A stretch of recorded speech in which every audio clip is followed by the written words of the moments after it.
السلام علیکم ورحمۃ اللہ وبرکاتہ۔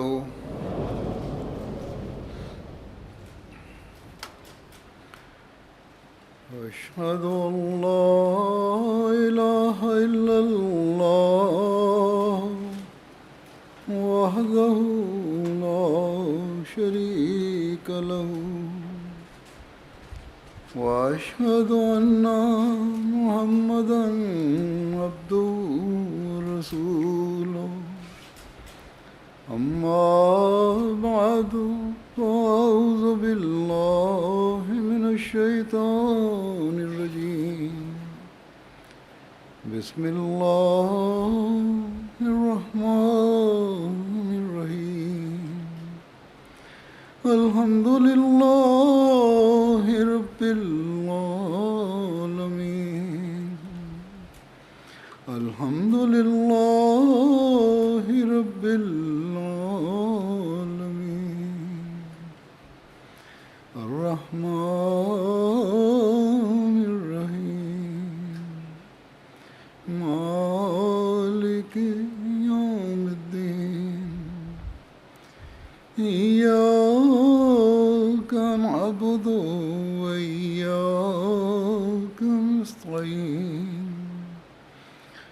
اهدنا الصراط المستقيم صراط الذين أنعمت عليهم غير المغضوب عليهم ولا الضالين۔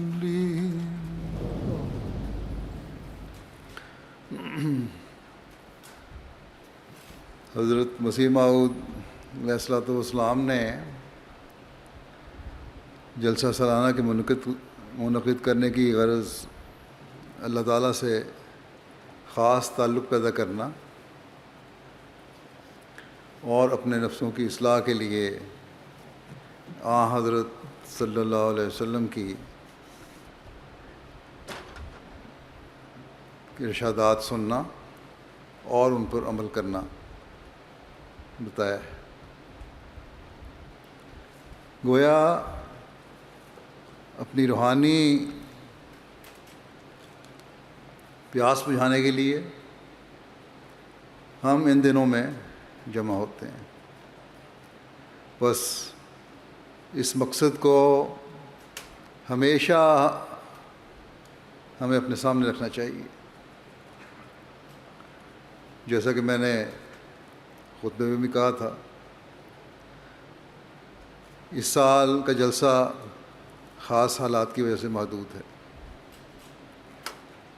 اور اس کا انعقاد بھی ایک سال کے وقفے کے بعد ہو رہا ہے۔ اللہ تعالیٰ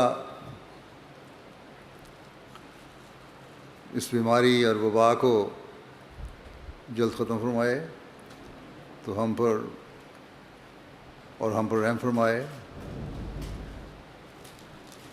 دوبارہ حالات معمول پر آ جائیں اور جلسہ اپنے پوری شان کے ساتھ منعقد ہو سکے۔ لیکن اصلی شان تو جلسے کی اس وقت ہے جب اس میں شامل ہونے والے اپنی حالتوں میں ایک پاک تبدیلی پیدا کرنے کی طرف توجہ کرنے والے ہوں اور تقویٰ پر چلنے والے مستقل طور پر بن جائیں۔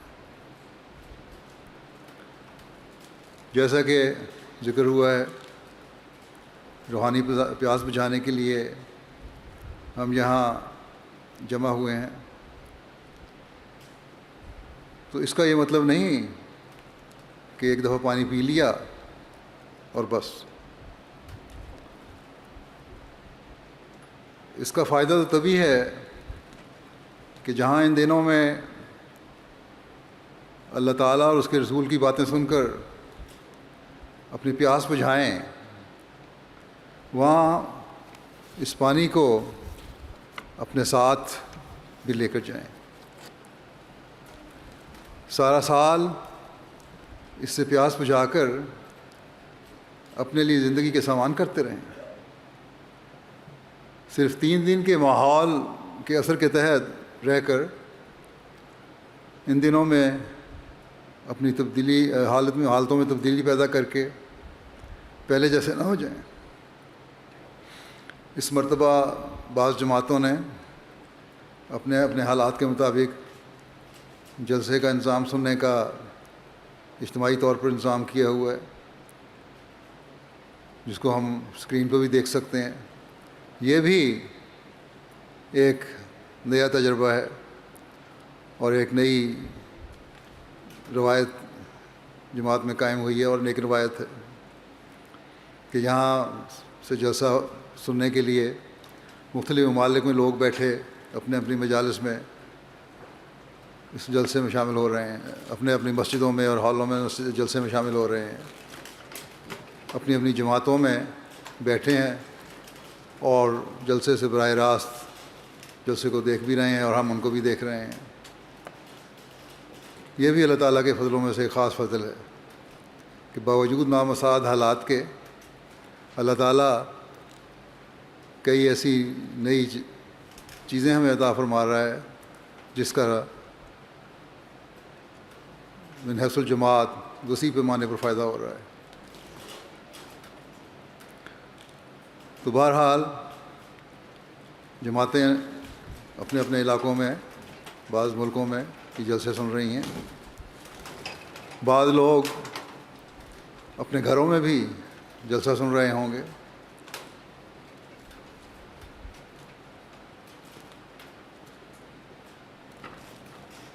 تو اس جلسے کا اثر سب سننے والوں پر ہونا چاہیے، اور ایسا اثر ہونا چاہیے جو مستقل زندگی کا حصہ بن جائے۔ تبھی ہم کہہ سکتے ہیں کہ ہم نے جلسے کی غرض کو پورا کیا ہے۔ اور حضرت مسیح موعود علیہ السلام نے اپنی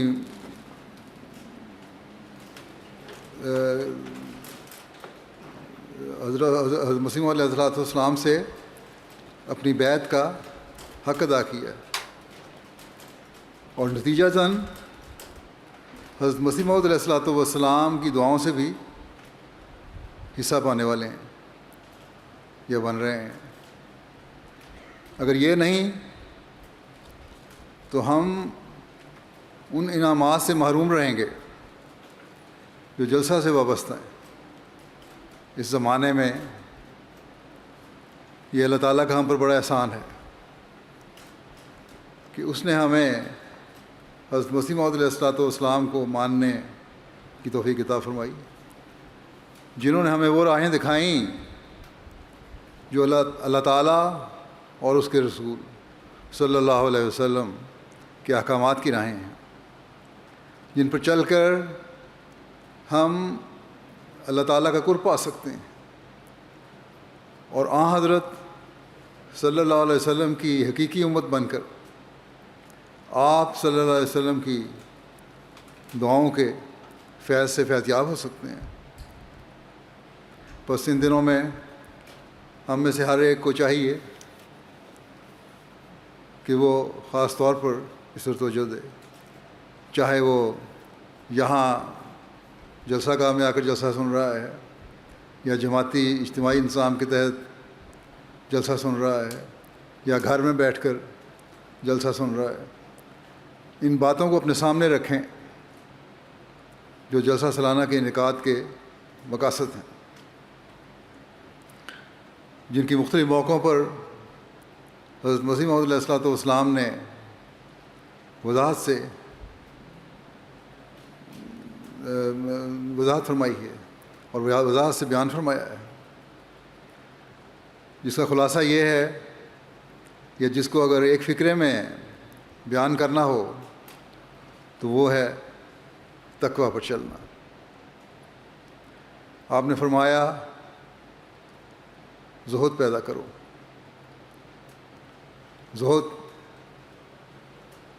کس طرح پیدا ہوگا؟ وہ تقویٰ کے بغیر ممکن ہی نہیں ہے۔ زہد کا مطلب ہے کہ اپنے جذبات کی قربانی کی جائے، ہر بدی سے بچا جائے، اور صرف بچنا نہیں بلکہ اس کے خلاف ہو کر اسے سختی سے رد کیا جائے. غلط دنیاوی خواہشات سے خدا تعالیٰ کی رضا کی خاطر بچا جائے اور اپنے معاملے خدا تعالیٰ پر چھوڑ کر اس کے آگے اور صرف اس کے آگے جھکا جائے. اب یہ باتیں ایسے شخص میں پیدا ہو سکتی ہیں جس میں تقویٰ ہو. اس ایک لفظ میں حضرت اقدس مسیح موعود علیہ السلام نے ہمیں وہ نصیحت فرما دی جس پر اگر ہم عمل کریں تو ایک انقلاب اپنی زندگیوں میں پیدا کر سکتے ہیں. اس کا مطلب یہ بھی نہیں ہے کہ دنیا سے بالکل کنارہ کشی اختیار کر لیں. حضرت صلی اللہ علیہ وسلم نے یہ بھی فرمایا ہے کہ یہ بات بھی غلط ہے کہ انسان دنیا کے کاموں کو چھوڑ کر جنگلوں میں جا بسے. اپنے مال کو ضائع کرنا اور اس کی پرواہ نہ کرنا یہ بھی اسلام میں منع ہے. اپنے رشتوں کے حقوق ادا نہ کرنا یہ بھی اسلام میں منع ہے. زہد کا مطلب ہے کہ دنیا میں رہتے ہوئے سب دنیاوی کاموں کے ساتھ خدا تعالیٰ کی رضا کے لیے اپنے جذبات کی قربانی دی جائے. کوئی دنیاوی خواہش اللہ سے تعلق کی راہ میں روک نہ بنے. اگر اللہ تعالیٰ نے عزت، دولت، شہرت دی ہے تو اللہ تعالیٰ کے حق اور اس کے بندوں کے حق ادا کرنے میں خرچ ہو. اسی مضمون کو بیان فرماتے ہوئے حضرت اقدس مسیح موعود علیہ السلام نے فرمایا ہے کہ دنیا کے کاروبار میں پڑھ کر بھی اپنے دین کو مقدم رکھے. یہ حقیقی مومن کی نشانی ہے. دنیا کے کاروبار ہوں لیکن وہ اصل مقصود نہ بن جائیں. فرمایا صحابہ بھی لاکھوں کروڑوں کے کاروبار کرتے تھے لیکن اللہ تعالیٰ کے حق اور بندوں کے حق کو ایک لمحہ کے لیے بھی نہیں بھولتے تھے. حضرت مسیح موعود علیہ السلام نے تذکرۃ الاولیاء کے حوالے سے ایک واقعہ کا ذکر کیا ہے اور یہ ذکر کرتے ہوئے فرماتے ہیں کہ ایک شخص ہزارہا روپے کا لین دین کرنے میں مصروف تھا. ایک ولی اللہ نے اس کو دیکھا اور کشفی نگاہ اس پر ڈالی تو اسے معلوم ہوا کہ اس کا دل یعنی کاروبار کرنے والے کا دل باوجود اس قدر لین دین روپیہ کے خدا سے ایک دم غافل نہ تھا، ایک لمحہ کے لیے بھی غافل نہیں تھا.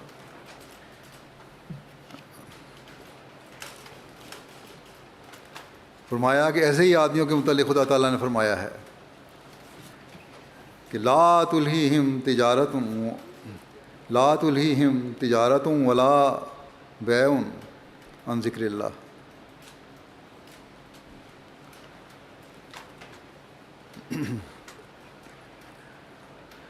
کوئی تجارت اور خرید و فروخت ان کو غافل نہیں کرتی. اور انسان کا کمال بھی یہی ہے کہ اپنے آپ کو دنیاوی کاروبار میں بھی مصروف رکھے اور پھر خدا کو بھی نہ بھولے. آپ نے فرمایا وہ فقیر جو دنیاوی کاموں سے گھبرا کر گوشہ نشین بن جاتا ہے وہ ایک کمزوری دکھلاتا ہے. اسلام میں رہبانیت نہیں. ہم کبھی نہیں کہتے کہ عورتوں کو اور بال بچوں کو ترک کر دو اور دنیاوی کاروبار چھوڑ دو. نہیں، بلکہ ملازم کو چاہیے کہ وہ اپنی ملازمت کے فرائض ادا کرے اور تاجر اپنی تجارت کے کاروبار کو پورا کرے لیکن دین کو مقدم رکھے. یہ ہے اصل زہد. بس ہمیں دیکھنا چاہیے کہ کیا ہم اس زہد کے معیار حاصل کرنے کی کوشش کرنے والے ہیں اور یہ باتیں اس وقت پیدا ہوں گی جب تقویٰ ہوگا، جب ہم اللہ تعالیٰ کی رضا کی خاطر لغویات سے پرہیز کرنے والے ہوں گے، جب ہم بد اخلاقی سے بچنے کی کوشش کرنے والے ہوں گے، اور نہ صرف بد اخلاقی سے بچنے بلکہ اعلیٰ اخلاق کے نمونے دکھانے والے ہوں گے، بیہودہ باتوں سے بچنے والے اور اچھی باتوں کے پھیلانے والے ہوں گے۔ ہماری دولت،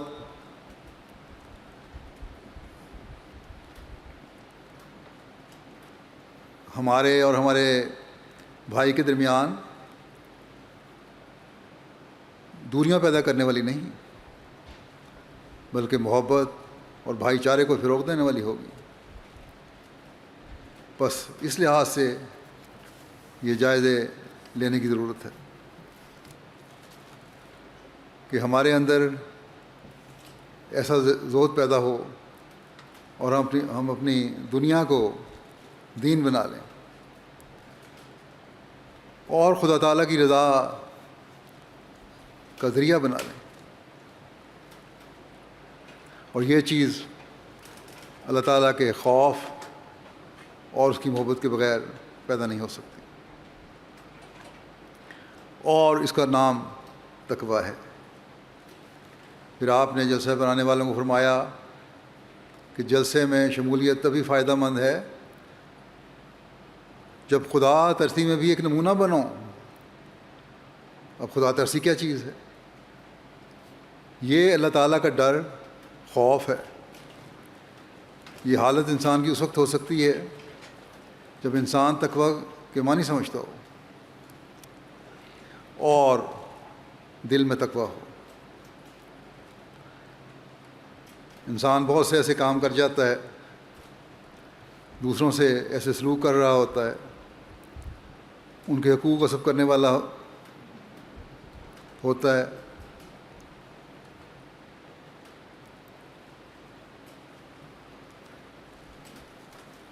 ان کاموں کی وجہ سے، اور اس کو پتہ نہیں لگ رہا ہوتا کہ میں کیا کر رہا ہوں، یا پتہ لگ بھی رہا ہوتا ہے تو شیطان کے دھوکے میں آ جاتا ہے۔ اگر خدا ترسی ہو، اللہ تعالیٰ کا خوف ہو، یہ یقین ہو کہ خدا تعالیٰ میری ہر بات کو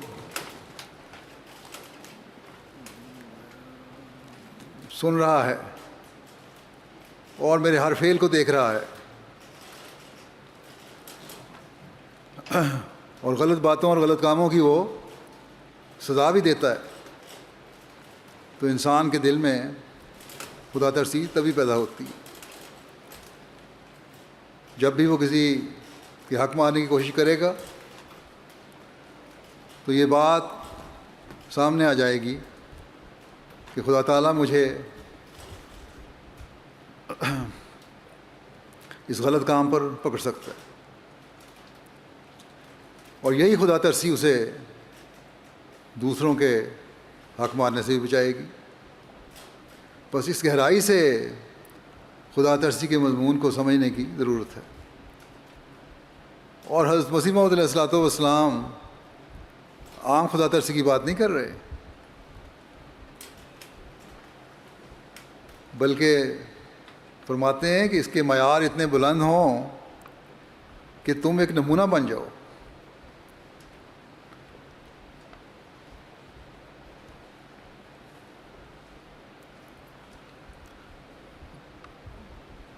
اور ایسا نمونہ ہو کہ لوگ کہیں کہ اگر کسی حقیقی خدا ترس کو دیکھنا ہے، اگر کسی حقیقی نیکی کرنے والے کو دیکھنا ہے جو اپنے ہر قول و فعل میں خدا تعالیٰ کے ڈر کو سامنے رکھتا ہے، تو اس شخص کو دیکھو، اس احمدی کو دیکھو۔ بس ہمیں اپنے جائزے لینے چاہیے کہ کیا یہ معیار ہم حاصل کرنے کی کوشش کر رہے ہیں، پھر فرمایا پرہیزگاری میں بھی بڑھو، اس میں بھی تمہیں ایک نمونہ ہونا چاہیے، یعنی ہر قسم کے گناہوں سے بچنے کی طرف توجہ ہو۔ آپ بڑی بڑی نیکیوں کو بھی بیان فرما رہے ہیں، بڑے بڑے گناہوں اور چھوٹے کو بھی بیان فرما رہے ہیں، اور ساتھ ہی چھوٹے گناہوں سے بچنے کی تلقین فرما رہے ہیں۔ پھر فرماتے ہیں پرہیزگاری میں بھی نمونہ بنو۔ یہ باتیں جو بیان ہوئی ہیں بے شک ایک متقی کی شان ہے، لیکن وہ جو حقیقی تقوی پر چلنے والا ہے، وہ جو حقیقت میں بیعت کا حق ادا کرنے والا ہے،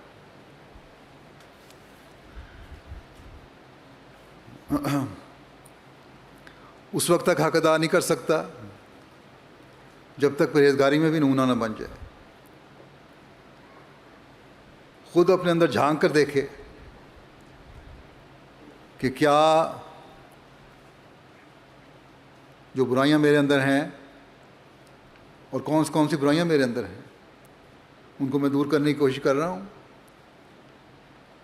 اور کن نیکیوں کی مجھ میں کمی ہے اور اس کمی کو دور کرنے کی کوشش کر رہا ہوں، تب یہ نمونہ بنتا ہے انسان۔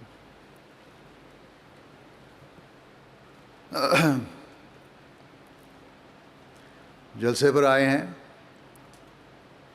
تو اس بات کا بھی جائزہ لیں، تبھی حقیقی فائدہ جلسہ سے اٹھا سکتے ہیں۔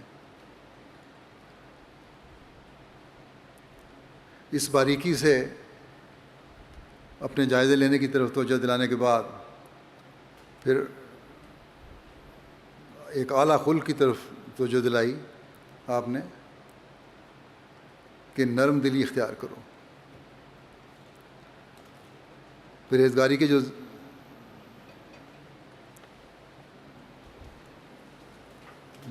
پرہیزگاری کی جو زینے ہیں، تقویٰ پر چلنے کے جو راستے ہیں، اللہ تعالیٰ کا قرب پانے کے جو ذریعے ہیں، اللہ تعالیٰ کی رضا کی جنتوں میں داخل ہونے کے جو دروازے ہیں، اللہ تعالیٰ کی محبت کو حاصل کرنے کے جو ذریعہ ہے، ان میں سے ایک نرم دلی بھی ہے۔ دوسرے پر غصہ نکالنے کے بجائے غصہ دبانا بھی ہے، دوسروں کے لیے ان کے قصوروں کے باوجود دل نرم کرنا اور معاف کرنا ایک بہت بڑی صفت ہے، جس کا اللہ تعالیٰ نے قرآن کریم میں یوں ذکر فرمایا ہے کہ والکاظمین الغیظ والعافین عن الناس واللہ یحب المحسنین۔ اور غصہ دبانے والے اور لوگوں سے درگزر کرنے والے ہیں، اور اللہ تعالیٰ احسان کرنے والوں سے محبت کرتا ہے۔ بس اللہ تعالیٰ نے حقیقی مومن کی یہ نشانی بتائی ہے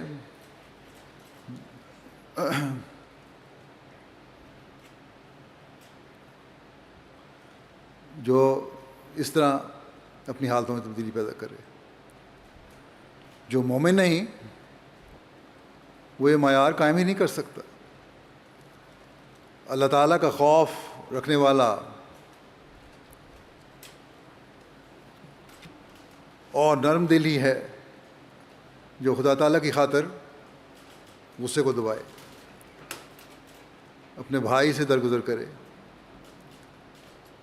دنیا دار آدمی شاذ کے طور پر نظر آ جائیں جو اس صفت کا حامل ہے، ورنہ نہیں نظر آتے ہمیں۔ بس یہ معیار ہم میں سے ہر ایک کو دکھانے چاہیے۔ ذرا ذرا سے معاملات پر ہم جھگڑے کھڑے کر لیتے ہیں اور بدلہ اور انتقام لینے کی کوشش کرتے ہیں، لیکن اللہ تعالیٰ فرماتا ہے کہ یہ تو مومن کی شان نہیں ہے.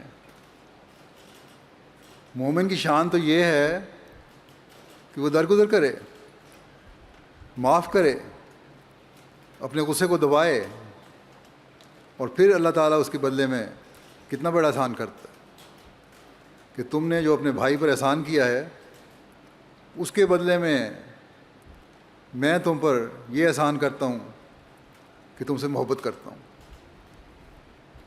بس جائز غصے کو بھی خدا تعالیٰ کی رضا کے لیے دبانا اور دوسرے پر احسان کرنا اللہ تعالیٰ کو اس قدر پسند ہے کہ اللہ تعالیٰ فرماتا ہے کہ میں اس سے محبت کرتا ہوں.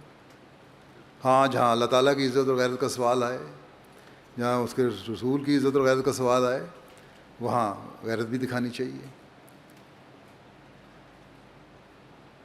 لیکن ذرا ذرا ایسی باتوں پر غصے اور لڑائیاں اور انتقام، یہ غلط ہے. بس جس کو اللہ تعالیٰ کی محبت مل جائے اسے اور کیا چاہیے. اللہ تعالیٰ کی محبت تو انسان کو جنت میں لے جانے کا باعث بن جاتی ہے، اس کی زندگی کو نیکیوں سے بھرنے والی بن جاتی ہے.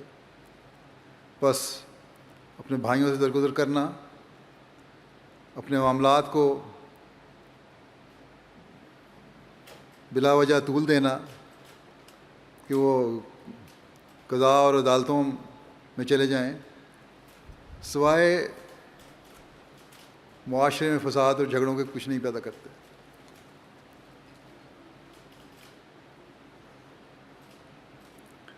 اور ایک حقیقی مومن کو ان سے بچنا چاہیے. اللہ تعالیٰ نے صرف یہ نہیں فرمایا کہ غصہ دباؤ، وہ کہ یہ بھی بہت بڑی نیکی ہے. غصہ کو دبانا بہت مشکل کام ہے اور بہت بڑی نیکی ہے، لیکن اللہ تعالیٰ تو ہمیں اس سے اونچے مقام پر پہنچنے کی تلقین فرما رہا ہے. اور حضرت مسیح علیہ الصلوۃ والسلام تو ہمیں اس مقام پر دیکھنا چاہتے ہیں کہ سچے دل سے معاف بھی کرو، ہلکی سی بھی کدورت دل میں نہ رہے، اور یہی حقیقی عفو ہے، اور یہی دل کی نرمی ہے، اور یہی وہ مقام ہے جب اللہ تعالیٰ محبت بھی کرتا ہے. بس اگر ہم اپنی زندگیوں کو اس معیار پر لے آئیں گے تو پھر ہی ہم حضرت مسیح علیہ الصلوۃ والسلام کی خواہش کے مطابق اس جلسہ کے مقصد کو پورا کرنے والے ہوں گے. اب ہر ایک اپنے دل کا خود جائزہ لے سکتا ہے کہ کیا ہم اس مقام پر پہنچنے کی کوشش کر رہے ہیں. گو غیروں کو جماعت میں یہ تعلق اور محبت بہت نظر آتا ہے، لیکن اس کے معیار پر ہمیں تب راضی ہونا چاہیے جب ہم میں سے ہر ایک دوسرے کے لیے اس نرم دلی اور عفو کے معیار پر پہنچے کہ جہاں قدم قدم پر احسان کے نمونے نظر آئیں. حضرت صلی اللہ علیہ وسلم نے ہمیں اس بارے میں کس طرح سمجھایا ہے. آپ فرماتے ہیں کہ خدا تعالیٰ کی رضا کی خاطر غصے کا ایک گھونٹ پی لینا اتنا بڑا اجر رکھتا ہے کہ وہ کسی دوسری چیز کا نہیں ہے. خدا تعالیٰ کی رضا مد نظر ہونی چاہیے. بس ہم میں سے کتنے خوش قسمت ہیں وہ لوگ جو اپنے دلوں کی نرمی کو اس معیار پر پہنچانے کی کوشش کرتے ہیں. اور یہی وہ حقیقی تعلیم ہے جس سے محبت پھیلتی ہے اور نفرتوں کی دیواریں گرتی ہیں. بس اس جلسے پر حضرت مسیح موعود علیہ الصلوۃ والسلام کی خواہش کو پورا کرتے ہوئے اور اس تعلیم پر عمل کرتے ہوئے ہمیں محبت کو پھیلانے اور نفرتوں کی دیواریں گرانے کی بہت زیادہ کوشش کرنی چاہیے اور اس کی بہت زیادہ ضرورت ہے۔ حضرت اقدس مسیح علیہ السلام ایک جگہ ہمیں نصیحت کرتے ہوئے فرماتے ہیں، یاد رکھو کہ عقل اور جوش میں خطرناک دشمنی ہے۔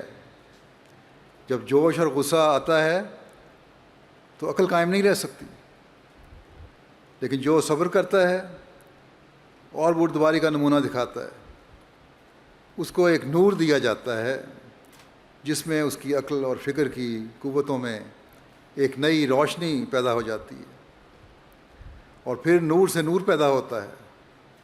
غصے اور جوش کی حالت میں چونکہ دل و دماغ تاریک ہوتے ہیں، اس لیے پھر تاریکی سے تاریکی پیدا ہوتی ہے۔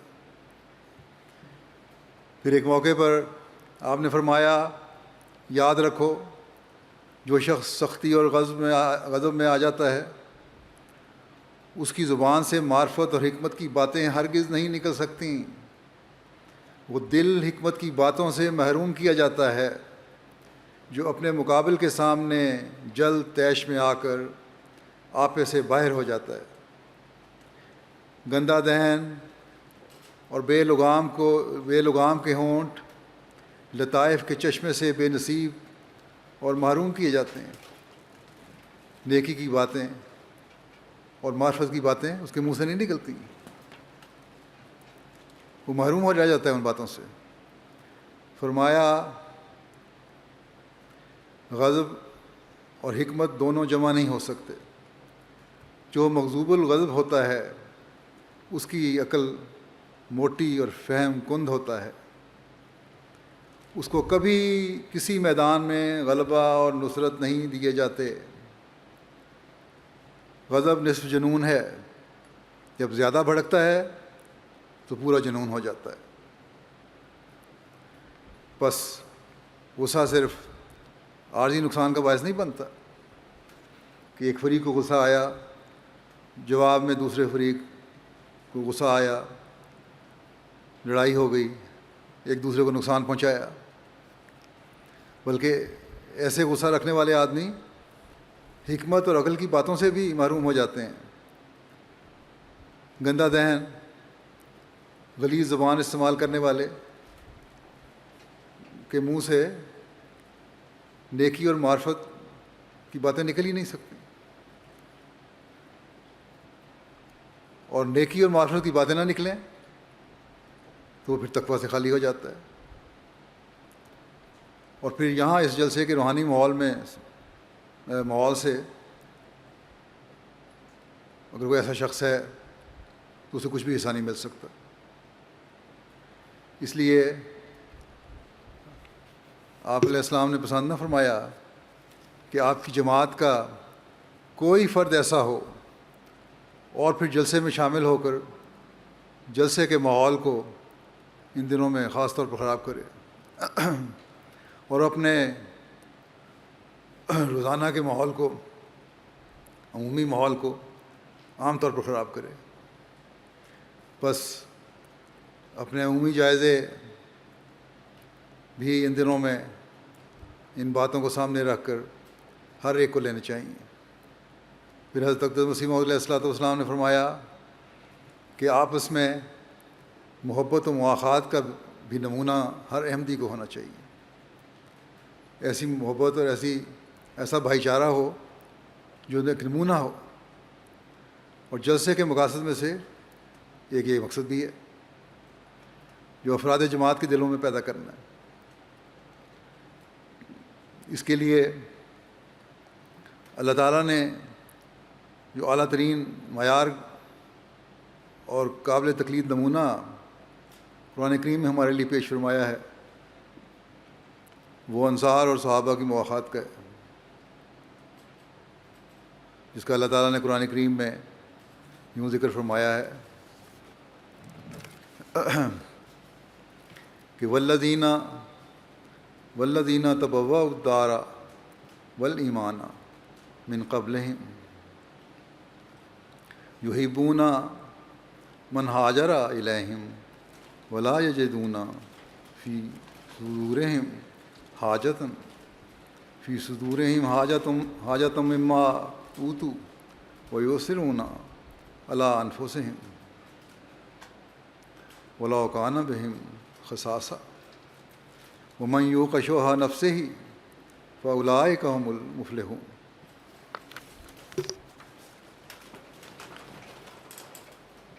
اور اسی طرح وہ مال ان لوگوں کے لیے بھی ہے جو مدینہ میں پہلے سے رہتے تھے اور مہاجرین کے آنے سے پہلے ایمان قبول کر چکے تھے اور ان سے محبت کرتے تھے، جو ان کی طرف ہجرت کر کے آئے اور اپنے دلوں میں اس مال کی کوئی خواہش نہیں رکھتے تھے جو ان کو دیا گیا تھا، اور باوجود اس کے کہ خود غریب تھے مہاجرین کو اپنے نفسوں پر ترجیح دیتے تھے، اور جن لوگوں کو اپنے نفس کے بخل سے محفوظ رکھا جائے ایسے تمام لوگ بامراد ہونے والے ہیں۔ بس یہ تھے وہ لوگ جن کے نمونے پر چلنے کے لیے آن حضرت صلی اللہ علیہ وسلم نے ہمیں تلقین فرمائی۔ ایسی محبت اور ایسی مواخات تھی، ایسا بھائی چارہ تھا کہ اپنے اوپر تنگی وارد کر کے بھی اپنے بھائیوں کے لیے قربانی کرنے کو تیار تھے، بلکہ ایسے تھے جو اپنی جائیدادوں کے ایک حصہ کو مہاجرین کو پیش کرنے کے لیے تیار تھے، اور بلکہ پیشکش کر دی تھی، بلکہ بعض تو اس انتہا تک پہنچ گئے تھے کہ جن کی ایک سے زائد بیویاں تھیں وہ ایک بیوی کو طلاق دے کر اپنے مہاجر بھائی سے اس کی شادی کروانے کی پیشکش کر رہے تھے، لیکن مہاجرین نے بھی محبت اور مواخات کا نمونہ دکھاتے ہوئے انہوں نے کہا کہ اپنی دولت اور اپنی یہ چیزیں اپنے پاس رکھو، ہماری عارضی مدد کر دو، اور یہ وہ رویے ہیں جن سے محبت اور پیار اور اخوت اور بھائی چارہ بڑھتا ہے، کہ کسی فریق نے بھی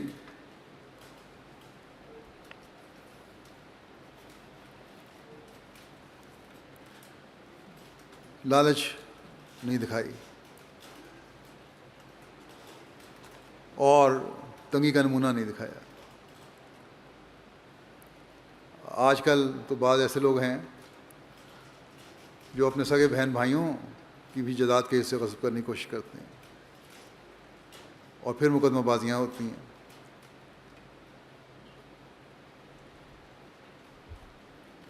بس حسین اسلامی معاشرہ جو حضرت مسیح موعود علیہ الصلوۃ والسلام قائم کرنے کے لیے آئے تھے، جس کا نمونہ ہمیں صحابہ میں نظر آتا ہے، اور آپ علیہ السلام نے فرمایا کہ تم بھی وہ نمونہ بنو، اس حسین معاشرے کے پیدا کرنے کے لیے کی تربیت کے لیے ان جلسوں کا انعقاد آپ نے فرمایا تھا کہ ان دنوں میں محبت پیار کے پھیلانے اور قربانی کرنے کی تربیت حاصل کرو۔ حضرت مسیح موعود علیہ الصلوۃ والسلام نے ایک موقع پر فرمایا کہ تم آپس میں ایسے ہو جاؤ جیسے ایک ماں کے پیٹ سے دو بھائی۔ وہ بعض دفعہ سگے بھائی بھی اس رشتہ اخوت کو نہیں نبھاتے، لیکن عموماً سگے بھائی اس رشتہ اخوت کو ہر طرح نبھانے کی کوشش کرتے ہیں، اور یہ سب کچھ بھائی چارے اور پیار کے رشتے کو نبھانا خدا تعالیٰ کی خاطر ہو۔ ہر فعل ایک مومن کا جو بھی ہوتا ہے وہ خدا تعالیٰ کی خاطر ہو، تبھی یہ تقویٰ ہے۔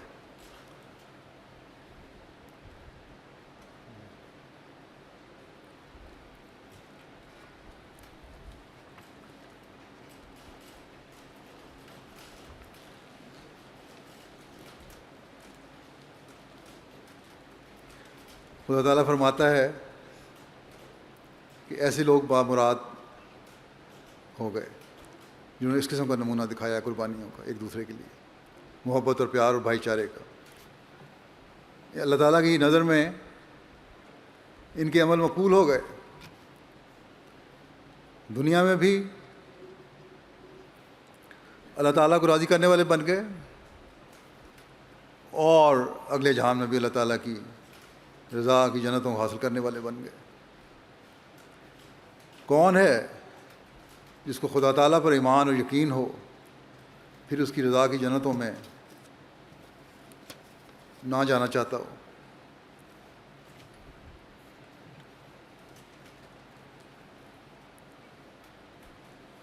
کوئی حقیقی ایمان والا یہ کبھی نہیں چاہے گا کہ وہ خدا تعالیٰ کی خوشنودی حاصل نہ کرے۔ بس اس کے حصول کے لیے ہمیں یہ نمونے قائم کرنے کی ضرورت ہے۔ حضرت صلی اللہ علیہ وسلم نے فرمایا کہ اللہ تعالیٰ قیامت کے دن فرمائے گا کہ کہاں ہیں وہ لوگ جو میرے جلال اور میری عظمت کے لیے ایک دوسرے سے محبت کرتے تھے۔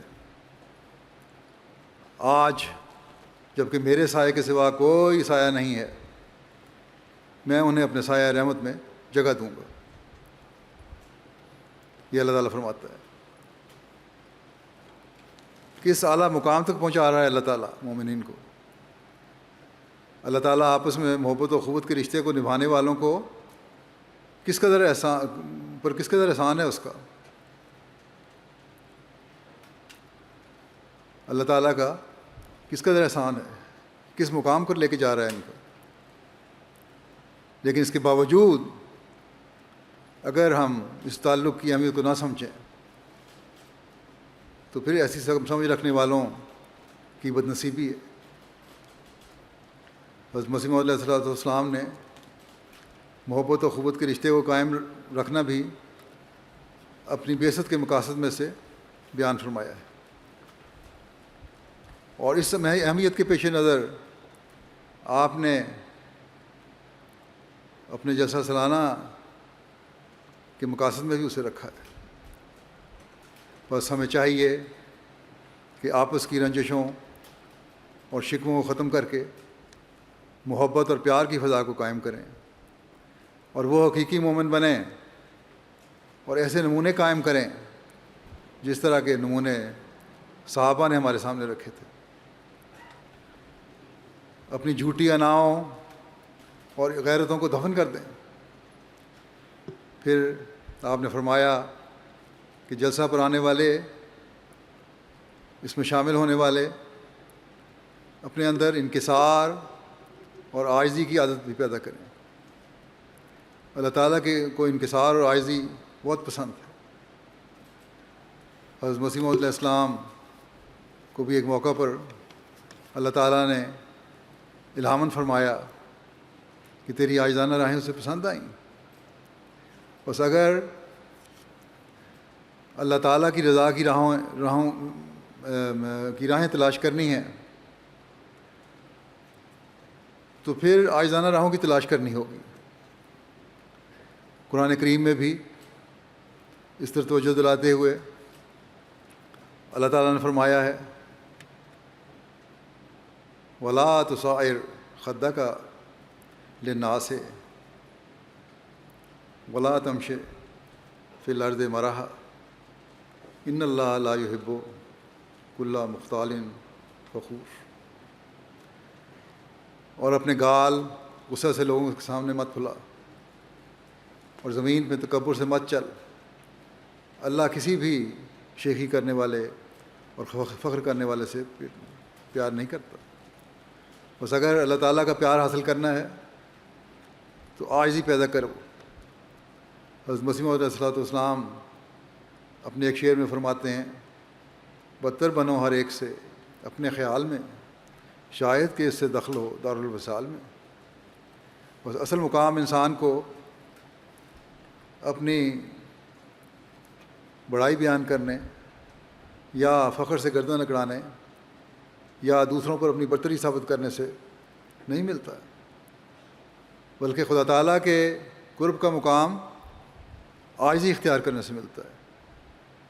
حضرت اقدس مسیح موعود علیہ السلام ایک موقع پر فرماتے ہیں کہ تکبر کئی قسم کا ہوتا ہے۔ کبھی یہ آنکھ سے نکلتا ہے جبکہ دوسرے کو گھور کر دیکھتا ہے، تو اس کے یہی معنی ہوتے ہیں کہ دوسرے کو حقیر سمجھتا ہے۔ اور اپنے آپ کو بڑا سمجھتا ہے. کبھی زبان سے نکلتا ہے اور کبھی اس کا اظہار سر سے ہوتا ہے اور کبھی ہاتھ اور پاؤں سے بھی ثابت ہوتا ہے. غرض ہے کہ تکبر کے کئی چشمے ہیں اور مومن کو چاہیے کہ ان تمام چشموں سے بچتا رہے اور اس کا کوئی عضو ایسا نہ ہو جس سے تکبر کی بو آوے اور وہ تکبر ظاہر کرنے والا ہو. فرمایا بہت سے آدمی اپنے آپ کو خاکسار سمجھتے ہیں، کہتے ہیں ہم بڑے خاکسار ہیں، لیکن ان میں بھی کسی نہ کسی نوع کا تکبر ہوتا ہے. اس لیے تکبر کی باریک در باریک قسموں سے بچنا چاہیے. بعض وقت یہ تکبر دولت سے پیدا ہوتا ہے. آپ فرماتے ہیں بعض وقت یہ تکبر دولت سے پیدا ہوتا ہے.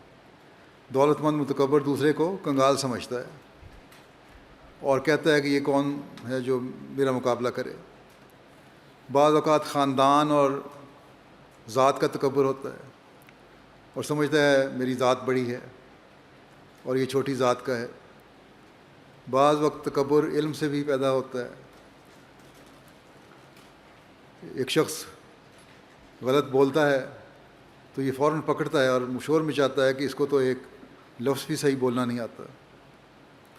غرض مختلف قسمیں تکبر کی ہوتی ہیں اور یہ سب کی سب انسان کو نیکیوں سے محروم کر دیتی ہیں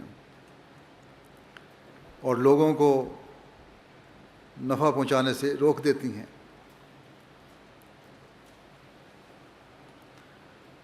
ان کی وجہ سے، اس تکبر کی وجہ سے لوگوں کو فائدہ پہنچا ہی نہیں سکتا انسان، پھر محروم رہ جاتا ہے. فرمایا ان سب سے بچنا چاہیے. آپ نے فرمایا مگر ان سب سے بچنا ایک موت کو چاہتا ہے. بچنا چاہیے لیکن بچنے کے لیے ایک جہاد کرنا پڑے گا. یہ بچنا ایک موت کو چاہتا ہے، ایک جہاد کرنا پڑے گا. اپنی نفس کی اصلاح کے لیے اپنی اناؤں کو دبانا ہوگا، اپنی اناؤں کو مارنا ہوگا. فرمایا جب تک انسان اس موت کو قبول نہیں کرتا خدا تعالیٰ کی برکت اس پر نازل نہیں ہو سکتی. بس اللہ تعالیٰ کی برکات کو حاصل کرنا ہے تو تکبر کے جن کو ہمیں اپنے اندر سے نکالنا ہوگا، اپنی جھوٹی عزتوں اور اناؤں کو مارنا ہوگا، ورنہ ہم اللہ تعالیٰ فرماتا ہے کہ تم جو ہو تم میری محبت حاصل نہیں کر سکتے. حضرت مسیح علیہ الصلوۃ والسلام نے جماعت کو بڑے درد سے فرمایا کہ جلسے کے انعقاد کا ایک بہت بڑا مقصد راست بازی اور سچائی کا پیدا کرنا ہے. روحانی ماحول سے ایسی حالت پیدا ہو کہ سچائی کے اعلیٰ ترین معیار قائم ہو جائیں.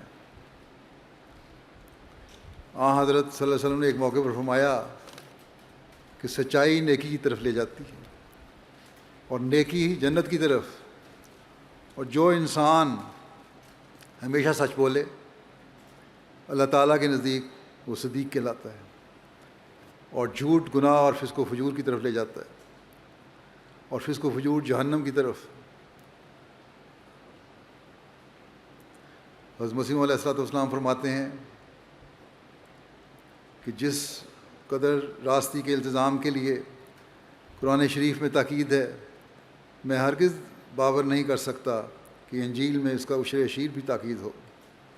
آپ فرماتے ہیں قرآن شریف نے دروغ گوئی کو بت پرستی کے برابر ٹھہرایا ہے، جیسا کہ اللہ تعالیٰ فرماتا ہے فَاجْتَنِبُوا الرِّجْسَ مِنَ الْأَوْثَانِ وَاجْتَنِبُوا قَوْلَ الزُّورِ.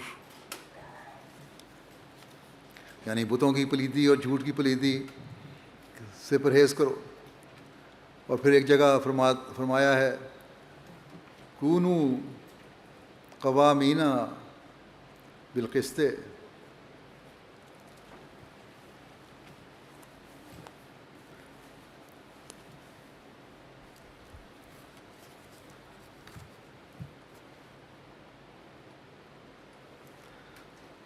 کونو قوامین بالقسط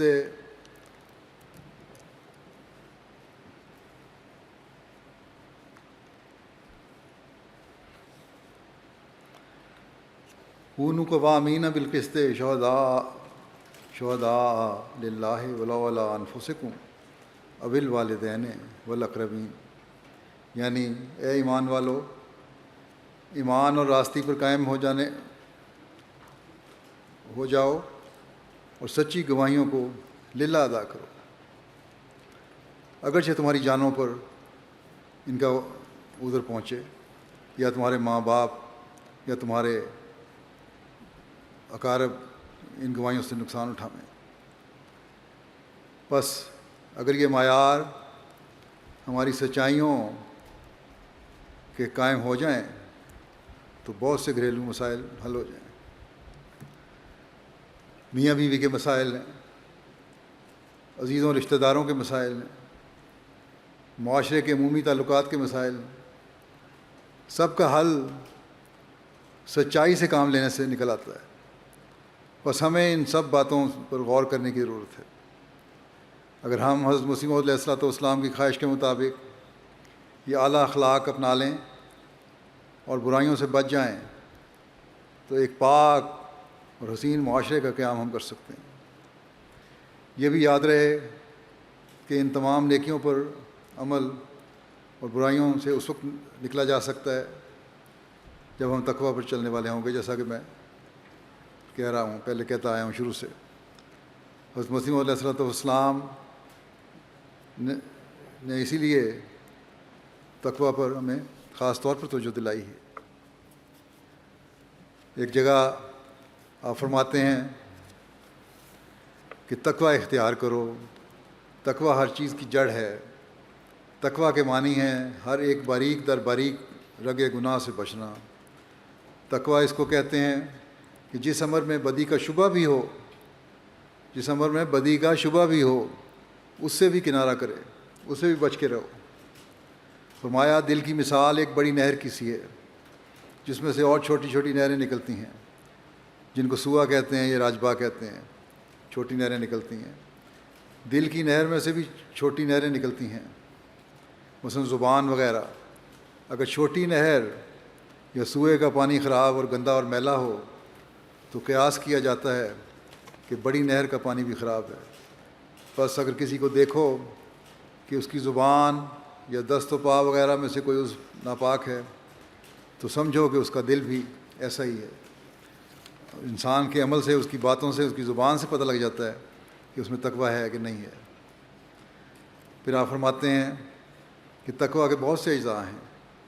عجب، خود پسندی، مال حرام سے پرہیز اور بد اخلاقی سے بچنا بھی تقویٰ ہے۔ جو شخص اچھے اخلاق ظاہر کرتا ہے اس کے دشمن بھی دوست بن ہو جاتے ہیں۔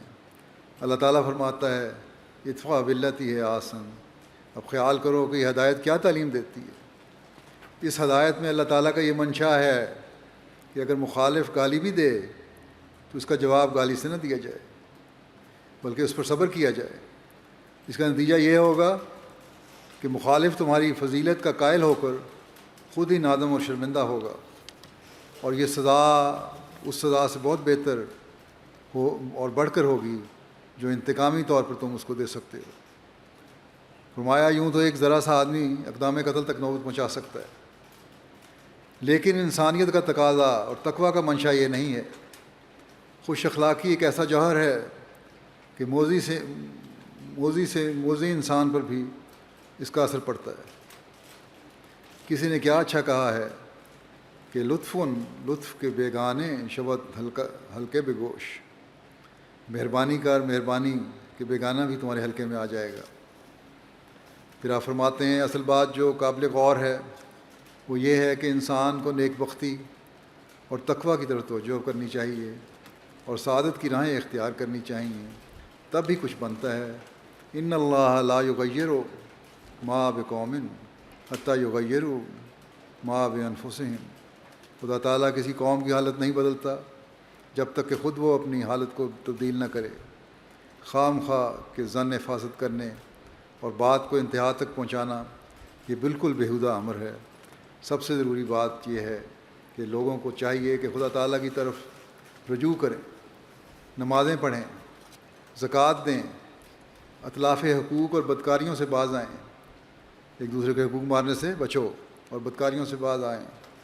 یہ امر بخوبی ثابت ہے کہ بعض وقت جب صرف ایک شخص ہی بدی کا ارتکاب کرتا ہے تو سارے گھر اور سارے شہر کی ہلاکت کا موجب ہو جاتی ہے۔ بس بدیوں کو چھوڑ دو کہ وہ ہلاکت کا موجب ہیں۔ اللہ تعالیٰ کرے کہ ہم تقوی پر چلتے ہوئے اپنے اندر پاک تبدیلیاں پیدا کرنے والے ہوں، اور حضرت مسیح موعود علیہ الصلوۃ والسلام کی خواہش کے مطابق ہم اپنے اندر ایسا تقوی پیدا کریں جو ہمیں تمام برائیوں سے بچائے اور تمام نیکیاں بجا لانے کی توفیق عطا کرے۔ یہ روحانی ماحول ہمارے اندر زہد، خدا ترسی، پرہیزگاری، نرم دلی، آپس کی محبت و اخوت، انکسار اور عاجزی اور سچائی کی اعلیٰ معیار پیدا کرنے والا بن جائے۔ جب ہم واپس جائیں یا جن تک یہ آواز پہنچ رہی ہے جو جماعتی انظام کے تحت سن رہے ہیں جماعتوں میں بیٹھے، وہ ان سب میں یہ جلسے کا ماحول ایک انقلاب پیدا کرنے والا ہو، اور جب جلسے کے ماحول سے باہر نکلیں تو حقیقتاً ایک انقلاب ہماری حالتوں میں پیدا ہو جائے اور دنیا کو نظر آئے۔ تبھی ہم دنیا کو بھی زمانے کے امام کے پیغام سے، جو اسلام کا حقیقی پیغام ہے، پہنچا کر حق کی دعوت دے سکتے ہیں۔ ورنہ ہماری باتیں صرف باتوں کی حد تک ہیں۔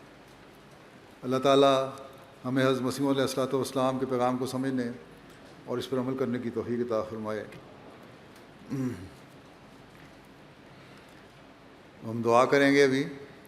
دعا میں موجودہ حالات سے نجات کے لیے بھی اللہ تعالیٰ سے دعا مانگیں، اللہ تعالیٰ فضل فرمائے انسانیت پر اور نکالے، اور اگر کہیں جنگوں کے خطرے ہیں تو ان کو بھی اللہ تعالیٰ دور فرمائے، معمول پر اللہ تعالیٰ جلد حالات لے کر آئے، اور حسب سابق ہمارے جلسے بھی اپنی شان و شوکت سے منعقد ہوں اور ان کے اثر بھی دیر پا ہوں، اور دنیا کے ہر ملک میں جس شان سے جلسے ہوتے تھے اسی طرح ہو سکیں۔ پاکستان کے احمدیوں کے لیے بھی دعا کریں، اللہ تعالیٰ ان کو بھی پریشانیوں سے بچائے، اور دنیا کے مظلوموں کے لیے بھی دعا کریں، اللہ تعالیٰ ان سب کو ظلموں سے نجات دے۔ ان دنوں میں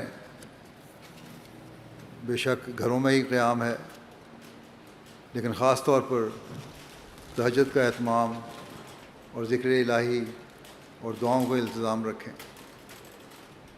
دعاؤں سے ہی اللہ تعالیٰ کے فضل کو ہم کھینچ سکتے ہیں۔ اللہ تعالیٰ ہمیں اس کی توفیق عطا فرمائے۔ اسیران راہ مولا کے لیے بھی دعائیں کریں کہ اللہ تعالیٰ ان کو بھی جلد رہائی کے سامان پیدا فرمائے۔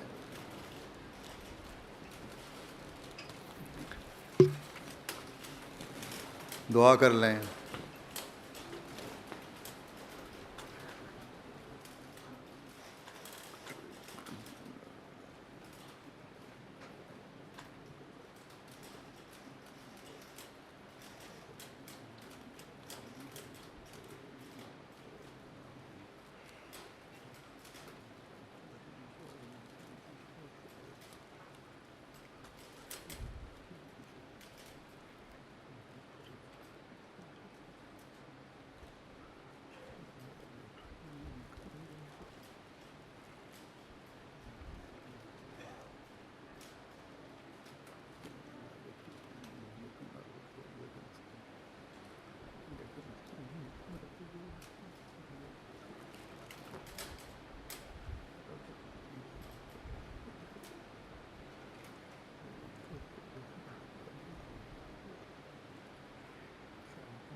آمین.